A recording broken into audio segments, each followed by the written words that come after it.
அப்படியே சொல்லுங்க. நைட்டு சப்பாத்திக்கு சப்பாத்திக்கு போட்டு என்ன சுருக்கணும்.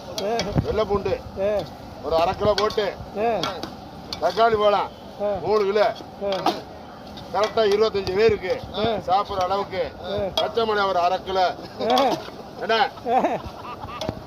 பட்டை இதுகளுக்குள்ள வந்து அது ஒரு 50 ரூபாய்க்கு எல்லாம் போட்டு, மஞ்சத்தூள் ஒரு 100 கிராம், என்ன எல்லாம் தண்ணி கம்மியா வச்சு ஒரு 1/4 லிட்டர் தண்ணியை ஊத்தி, புளி ஒரு 1/2 கிலோ, அப்படி என்ன சப்பாத்தி ஒரு 3 சப்பாத்தி உயரமா இருக்குண்ணா, கும்மிய முடியலண்ணா பாருங்க. எப்படி இருக்கு? சூப்பரா இருக்கு.